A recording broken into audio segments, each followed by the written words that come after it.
We all have secrets, but some secrets are more dangerous than others. And what if there is no one you can tell your secrets to, and this secret is hurting you? This is not the end. There are ways to break this cycle. I'm here with two experts to talk about this issue.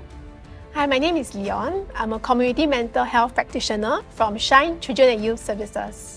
Hello, I'm Cindy, a psychologist from KK Women's and Children's Hospital, Psychology Service. Firstly, let's define what self-harm is. So self-harm is a behavior where someone intentionally causes harm or injury to themselves. It's known as non-suicidal self-injury, NSSI for short, or deliberate self-harm, DSH. Why does self-harm happen? Well, self-harm is often used as a strategy to deal with distressing emotions, thoughts, memories, or experiences. And what causes these things?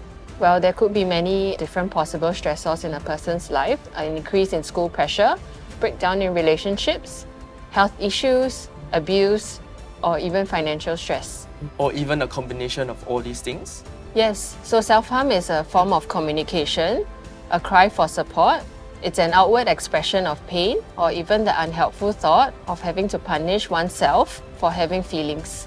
So someone who is self-harming is trying to express something that they cannot put into words and is using physical pain to do so? Yes, because they want to stop feeling numb and disconnected. Pain is therefore one way for them to at least feel something, turning their emotional pain into physical pain. So how does one turn emotional pain into physical pain? Through self-harming behaviors such as cutting, burning, hitting oneself, or non-lethal overdosing. And where do these injuries occur?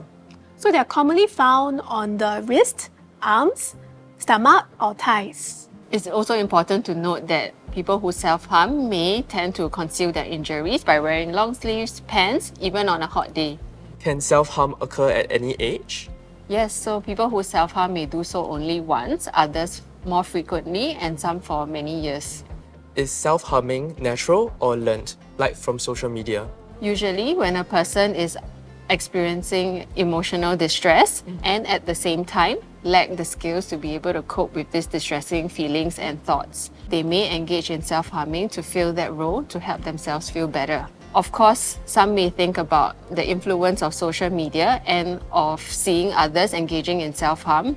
This may influence them to engage in self-harm themselves to help themselves feel better. And are people who self-harm a danger to others? While people who self-harm are typically experiencing significant emotional struggles, they may not necessarily pose a danger to others. Self-harm is a form of expression of internal struggles and is a way to cope with their own emotions and feelings.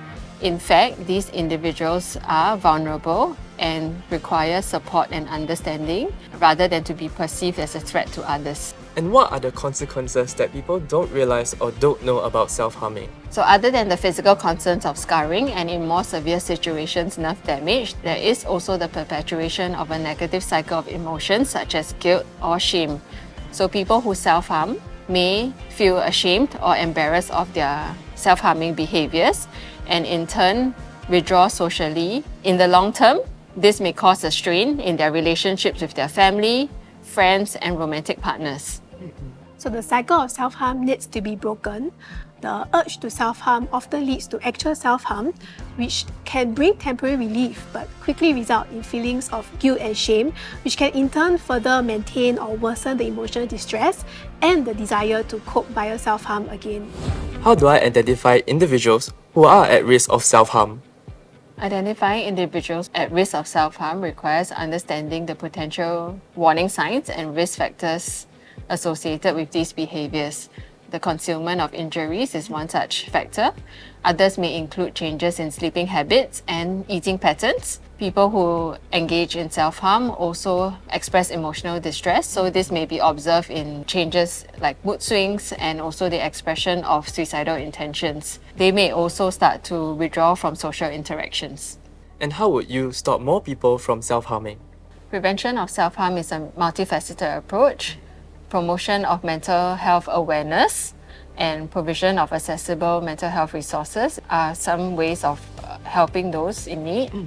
assisting them to identify their triggers of self-harm and subsequently providing them with more adaptive coping strategies are some ways as well to support them. For those who require more targeted interventions, supporting them by offering referrals to mental health care professionals will also be useful. So indeed, a multifaceted approach is important. It is also important to tackle barriers to reaching out for those who engage in self-harm, one of which could be the stigma associated with self-harm, where some may see it as attention-seeking. Well, the good news is we can all start to break this stigma, where instead of seeing it as an attention-seeking behavior, let's perhaps see it as a connection-seeking behavior, where this is a sign that someone is struggling and is in need of social connections to support himself or herself through these struggles. And when more and more people feel okay to seek out support for self-harm, we can then stop more people from self-harming. Then how do I support a friend who self-harm or who I think self-harms? First of all, it's important to remember that it's not always easy to seek out help.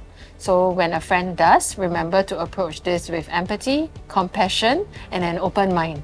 Remember to show them concern and provide an open space for them to share. Try not to pressure them to share beyond what's comfortable and never divulge information that they have not given consent to. Yes, it can be very difficult for someone to stop engaging in this behavior overnight, and they will need time and support.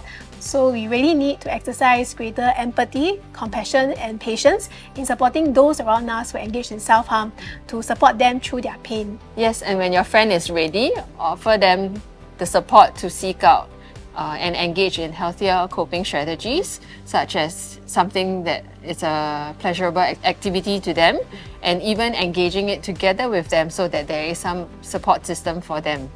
Otherwise, it's also good to help seek out and explore community options and services that can help to promote well-being and those who require support. So supporting a friend who engages in self-harm or whom you think is engaging in self-harm can be emotionally challenging. So it is normal to feel anxious, worried or scared, and sometimes these feelings stop us in our tracks. You can reach out to all of us. So if I put myself in the shoes of a youth who self-harms and I want to tell someone about it, how do I do that? So first, know that wanting to seek out help is a great first step. Second, seek out the help from people whom you trust, so friends, families who you know that can listen out for your emotional struggles without judgment. So like a trusted friend, family member or school teacher? Yes, and there's also the Temasek Foundation Youth Connect program. This is an initiative between KKH and Temasek Foundation. This is in collaboration with the psychology faculty at James Cook University, Singapore, to develop materials and resources to be used in the community. We also work with school counsellors and mental health organisations and practitioners such as Shine Children and Youth Services to support those in need to promote the well-being of youth. Yes, so it is important for any youth out there who hopes to seek support for self-harm to remember that you are not alone and you don't have to be. And to everyone else, it is our hope that with a better understanding of self-harm through our sharing, together we can create a safer, more supportive environment that can empower our youth to seek help, embrace healing and foster resilience in their lives.